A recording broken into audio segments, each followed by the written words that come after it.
Well, hello. We're coming from New England, and it's getting to be that holiday time of year, and it's cold enough here to feel like we're pretty close to the North Pole. And so I'm thinking back on some of the traditional holiday celebrations of my early life and what went on and what I think I've eventually learned from some of those days and some of those old holiday celebrations. When when I was young, I grew up in a family that I couldn't say really was a happy family, but we did do the all the traditional things that all the other families in the community did, and of course, big part of that was parents teaching the kids about Santa Claus.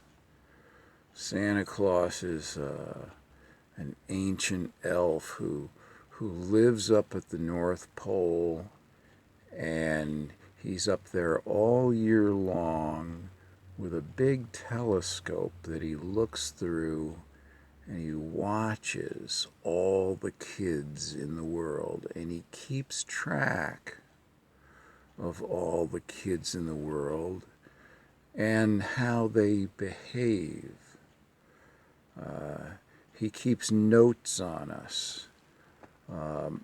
We're actually under constant surveillance by this Santa Claus character, so that if we as kids are ever out doing things that our parents don't see and don't know about, well, there's somebody watching all the time, and Santa Claus knows what we've been doing.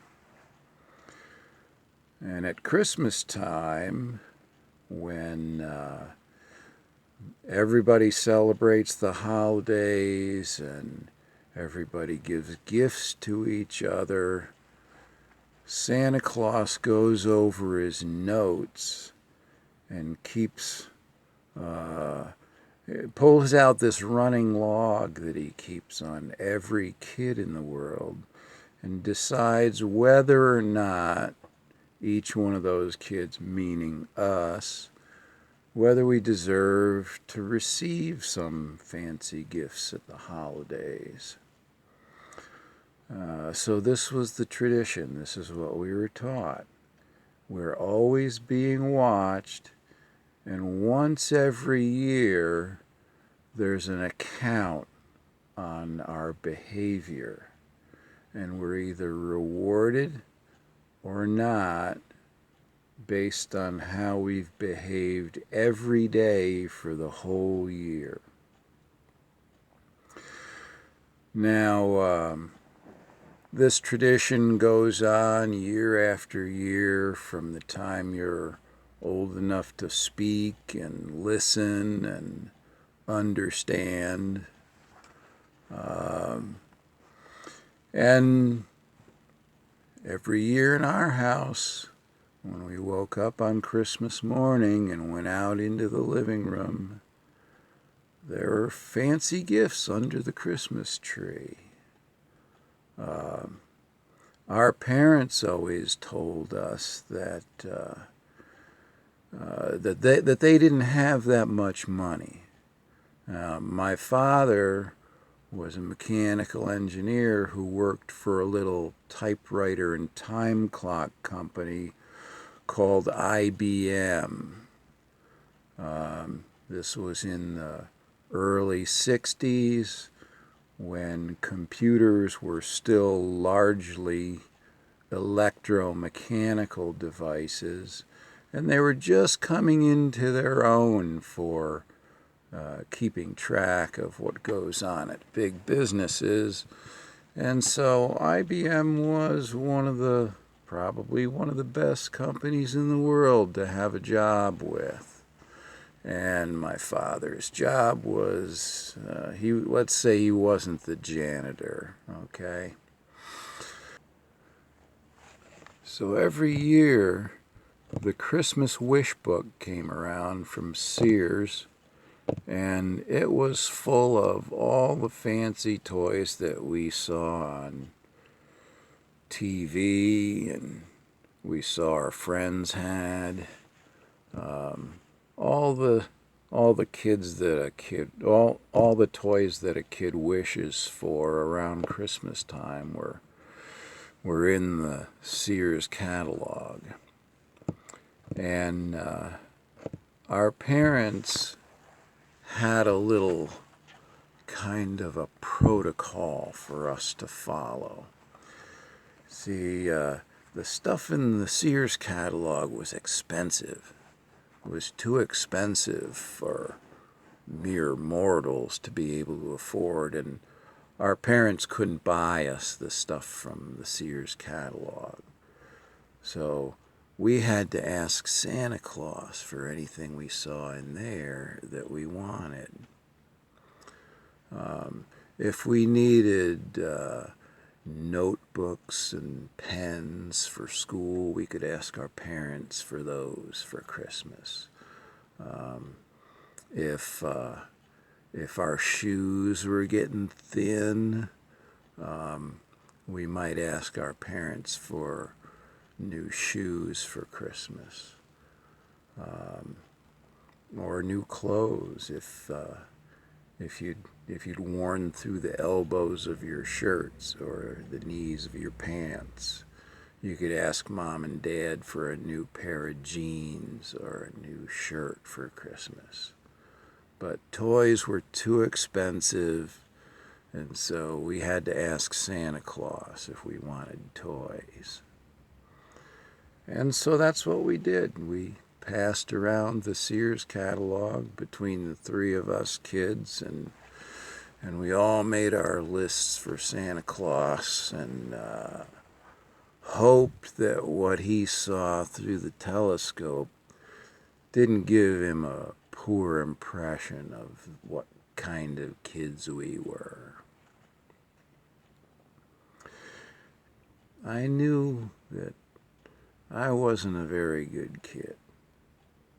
There were a lot of things I'd done during the year that could have easily gotten me just scratched right off Santa's list, and I'd get up on Christmas morning and there wouldn't be a new 3-speed wheel for me to put on my bicycle. Or, there wouldn't be an erector set or a model rocket kit under the Christmas tree.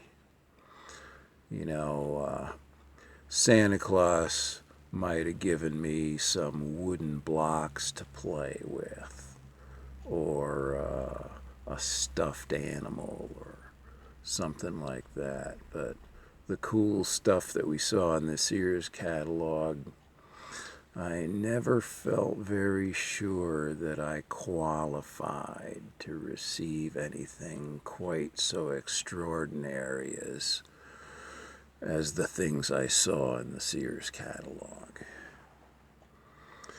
So it was always with some trepidation that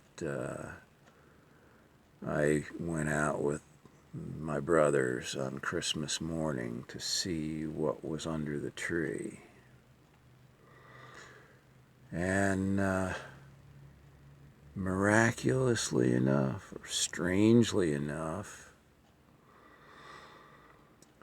those things that we'd seen in the fantastic Christmas Wish Book from Sears, they were there under the Christmas tree.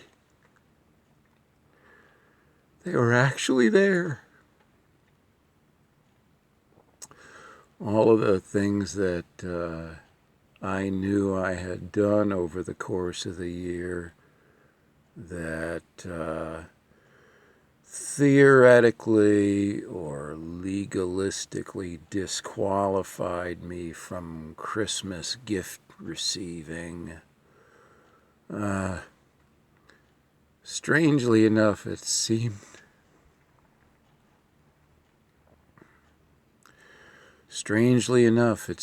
like my slate had been wiped clean, and I got my Christmas wish anyway.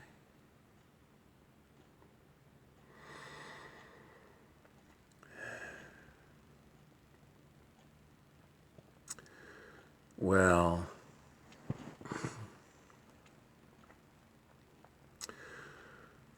there was one Christmas that came along. It was after Thanksgiving sometime. I needed to go up in the attic because I had my hobby as a 7 or 8 or a 9-year-old was taking old junk that I found laying around the house and taking things apart and using the parts to build other things. I would build model cars and model motorcycles out of parts that came out of old clocks, and or I'd see an article in a kid's magazine, or find some project in a book from the school library that I wanted to build. And I usually, through combing through the junk in the basement or the old stuff up in the attic, I could scrounge up enough parts and pieces to build something, to put something together that that I wanted to make. And so after dinner one night, I said I had to go up in the attic to find something that was that I knew was up there. And my father just put down his foot and said, "Nobody's going up in the attic. You're not going up there." Well, why? Because we don't want you rummaging around in the stuff that's up in the attic. Well, never was anything wrong with that before. I mean, we always had the run of the house as kids. We lived there, and we were pretty much allowed to, except in our parents' room, and the common areas of the house were common areas, and if there was something left in the corner left behind, there wasn't really much prohibition on that. Every once in a while, my father complained that I had used a piece of metal that he was saving for something, but it usually was easier to get forgiven than it was to get permission. So when I wanted to build something, I just went around, picked up pieces of leftover stuff, and I built things. Until this day. No, nobody's going up in the attic. Okay. But of course, there was the next day, and I still had something on my mind that I wanted to work on. And, before my father got home from work, I got home from school, and I just ran up to the attic, to the trunk where I knew that old stuff was laying in there. And before I got to the trunk, I saw a bunch of things that I'd seen in the Sears catalog. Some of the things I saw were things that my brothers had asked Santa Claus for. And one of the things I saw was a G.I. Joe action set that I had asked Santa Claus for.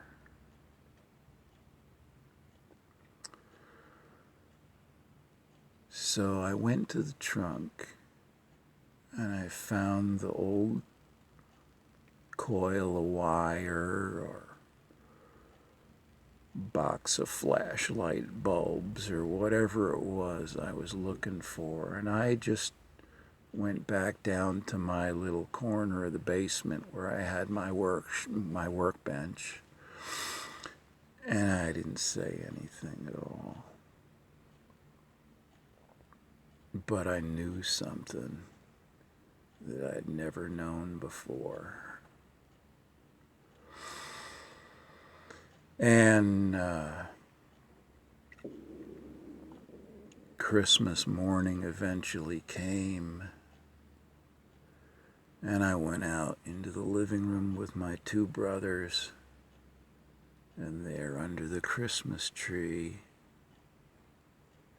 well, you already know what I saw. And I still didn't say anything.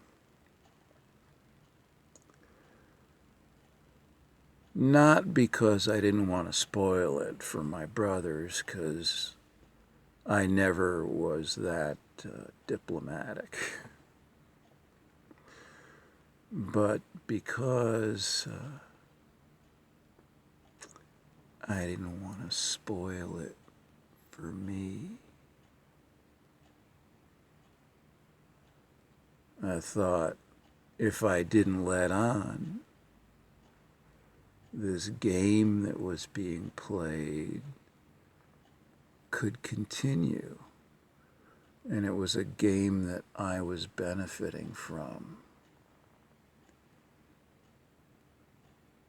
But I had found out that this delightful little game that my parents were playing, that was benefiting me, that made them feel good, and gave them a reason to have me believe I was under constant surveillance all year long. This game was a fraud, and it was gonna go on.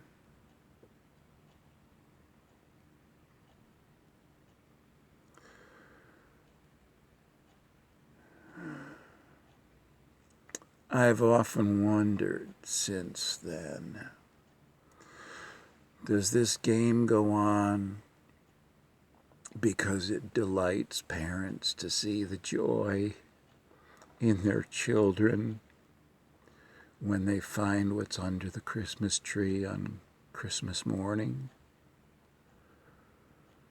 Or does it go on because parents would love to have a way for their children to believe that they were always being watched?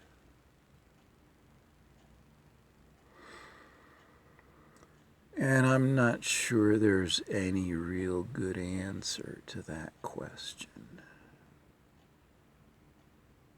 I mean, parents win both ways as long as their children believe the legend.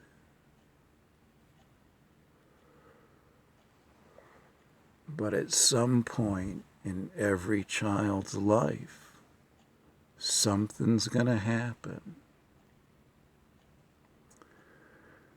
that's going to break through the veil. Something's going to happen to shatter the illusion. And the legend's going to break down. And that's when that child who finds out about the game, about the legend, about the fraud. They have to decide whether they're going to continue participating in the fraud for the benefit of their younger siblings, for the benefit of their parents, just to go along with a social norm.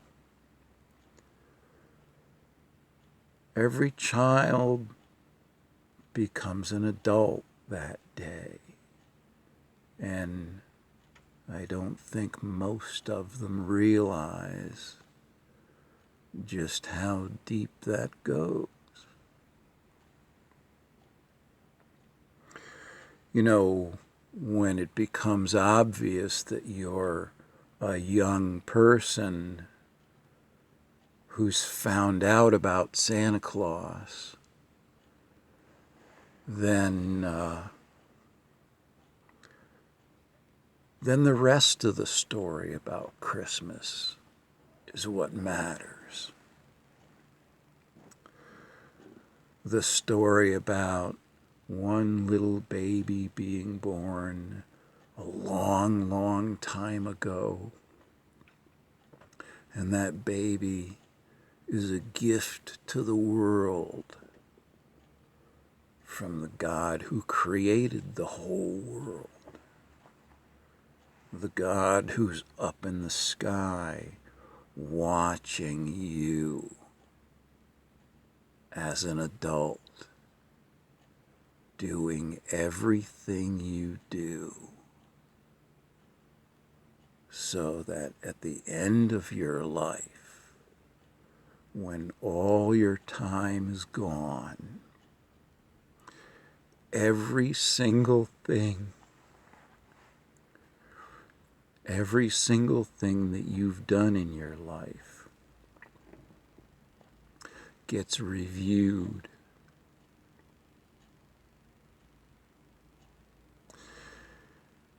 And you're either rewarded or you're not.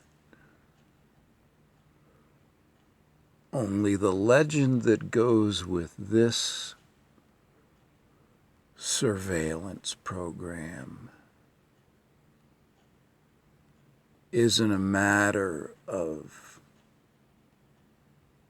receiving those wonderful toys from the Sears Christmas wish book, or getting a few lumps of coal in your stocking.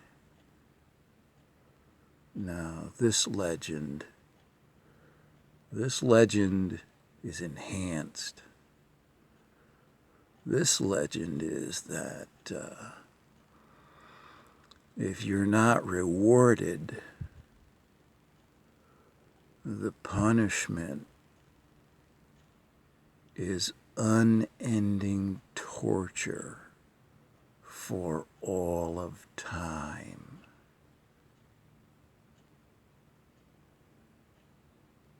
You never escape. You get to exist forever in pain and suffering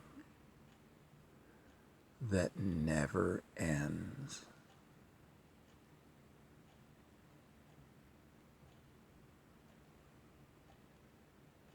All of a sudden now, Santa Claus is pretty small potatoes, isn't he? Santa Claus is just the watered down version for little kids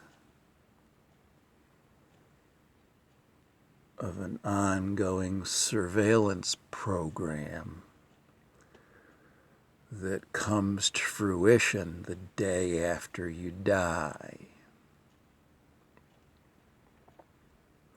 The creator of the universe has been up there in the sky the whole time, watching everything you do and keeping a list of all your deeds and all your misdeeds.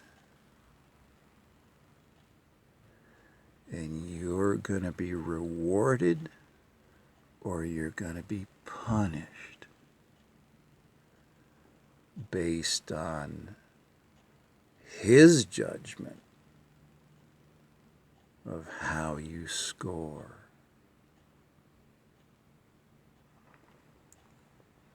Well,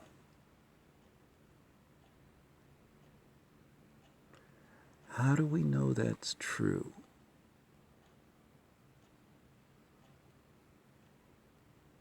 How would you figure out whether it's true or not? We've got a book we can read. I've read the book. I've read parts of it several times. I've also talked to and listened to a lot of other people who have read the book. And I don't mean the parts of the book that you hear about on Sunday mornings. I mean people who have read the whole thing, everything that's in that book, everything that describes this creator of the universe and of everything on earth and of all of us. This creator gave us a book that's all about him and his kingdom and his little baby and his surveillance program. We have stories about how he's treated other people who he chose to make examples of.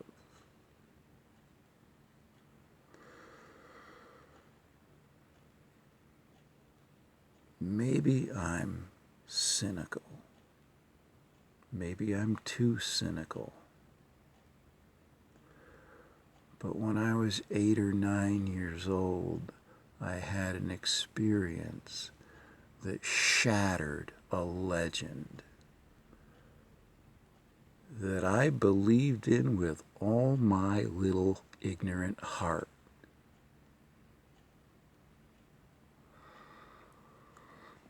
And the more I read of the book, and the more I understand what it says and what it means in the context of its historical origins,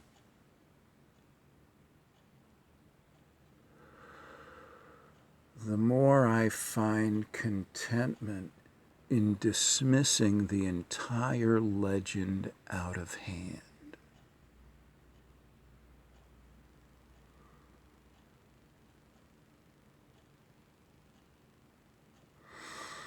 So, where does that leave us? Where does that leave me? I figured out at one point in time that Santa Claus was not up there at the North Pole with a big telescope watching everything I did. There were plenty of times I heard my parents say, "Oh, just because we don't see what you do doesn't mean we don't know, doesn't mean we don't find out. We hear things, people tell us." Yeah, but there were plenty of times my parents didn't have a clue. I'm sure I would have heard from my parents if they had heard about some of the crap I pulled when I was a snot-nosed little brat. I would have heard about it. I would have got my ass whipped with a leather belt until it stung me good. That was how my parents taught their children when they had done something seriously wrong. And there was a few times that I got to feel that pain. But there were also plenty of times that I got away with the kind of crap that I can't even bring myself to describe to you.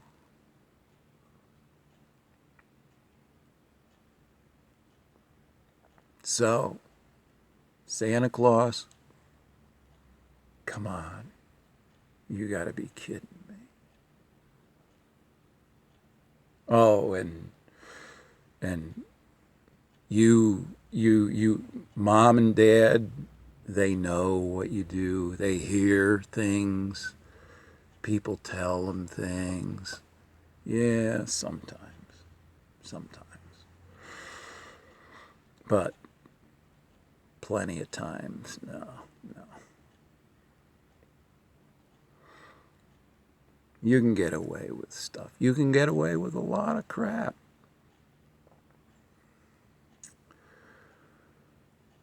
And this creator of the universe,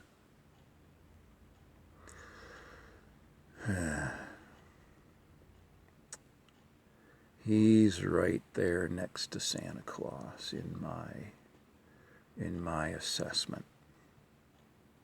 He's not above him. He's right next to him. And his kid, Jesus. Yeah. Legends. As children, we're taught the prevailing legends of our society so that we will choose to conform to the norms that society requires of us for fear of accountability. Now, accountability is something I've come to believe in, but I also know that accountability is not absolute. There are plenty of things you can do that nobody's going to find out about until it's too late to find out who's really responsible.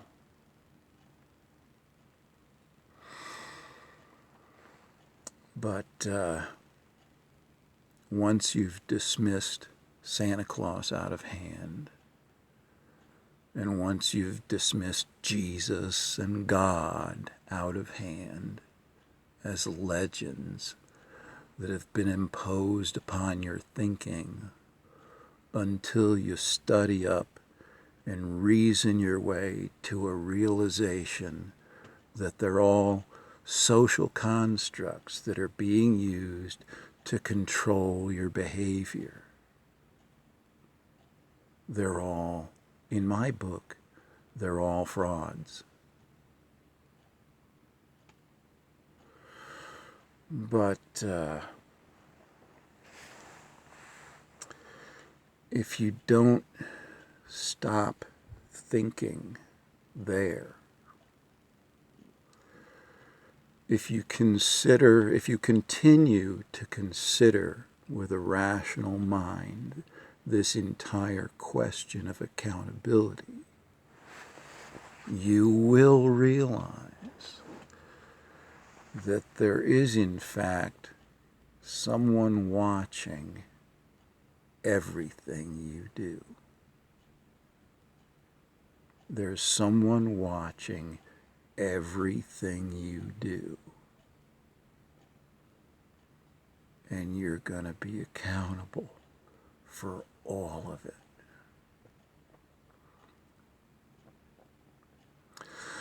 I'm an old man now, but my recollections of my early life are still pretty clear, and some of them are pretty vivid.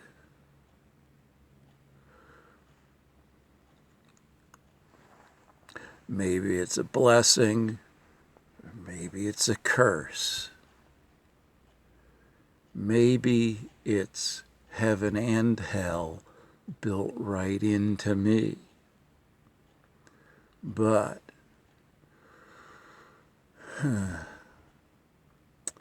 I seem to enjoy the gift of a mind that remembers lots and lots of the rotten things I've done.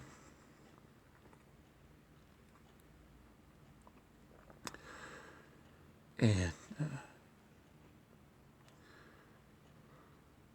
if there's anything I have of value that I would want to pass on to younger people, people who have found out about Santa Claus, people who have decided that they don't believe God's watching them, it would be this.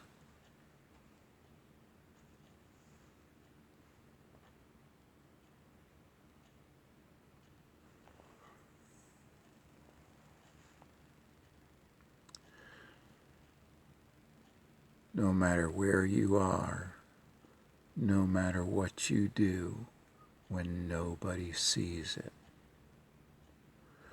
no matter what you say to someone to make them feel bad, somebody's watching.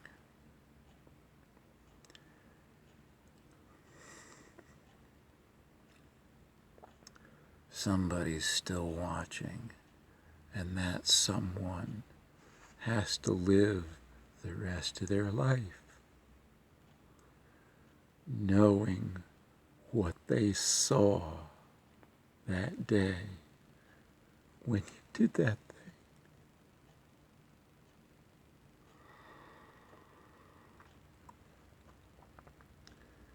Everything that you are, everything that makes you who you are, you're going to carry with you.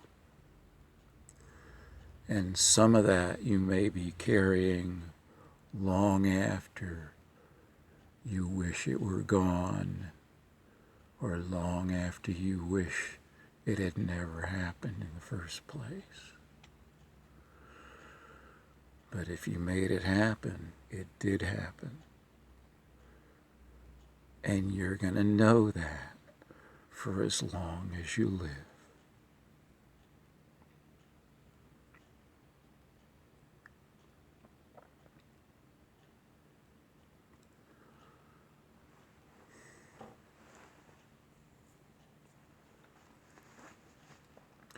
So,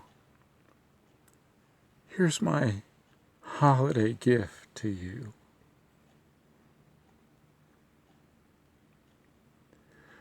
We've broken open a couple of legends. We've destroyed some illusions. But let's remember here what's really real. What's real is the fact that everything you say has been said. Everything that you do has been done. And you're going to know about those things forever. You're always going to know. And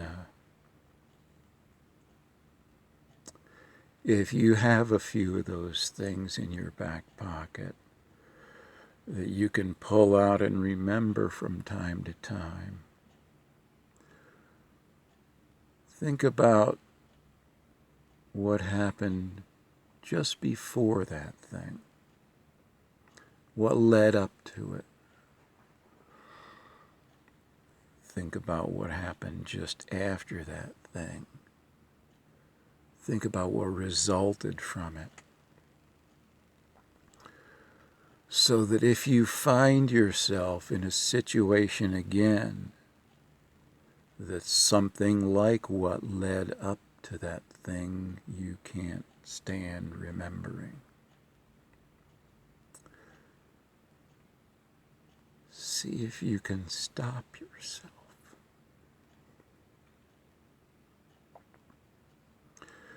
See if you can change. See if you can change what you say, what you do. See if you can change who you are.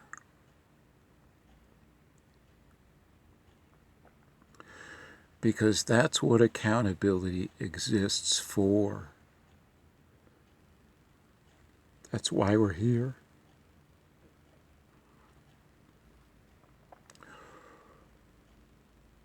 All of us make mistakes. There's no escaping mistakes. What really counts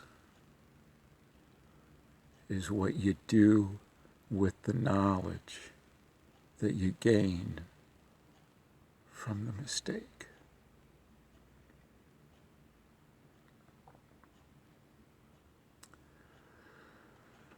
If you keep making the same mistake, then it isn't really knowing much.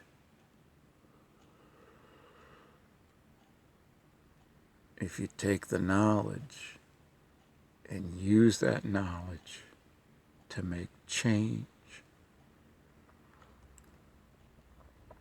so that that same mistake doesn't keep happening again and again and again.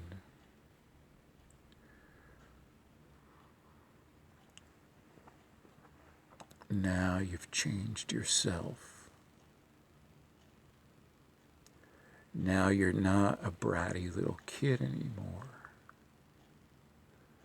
Now you've taken the knowledge that you've gained from making mistakes, and you've turned it into the wisdom that gives you the power to hold your tongue and to stop your actions before you do something that you're going to have to remember with regret and with shame.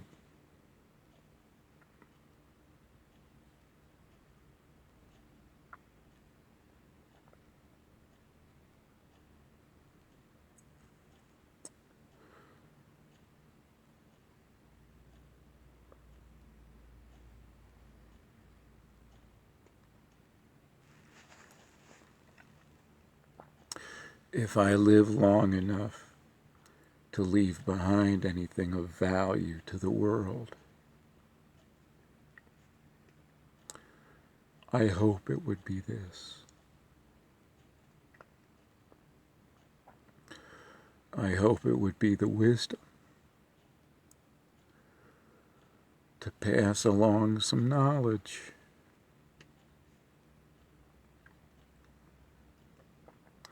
and to help someone make a change.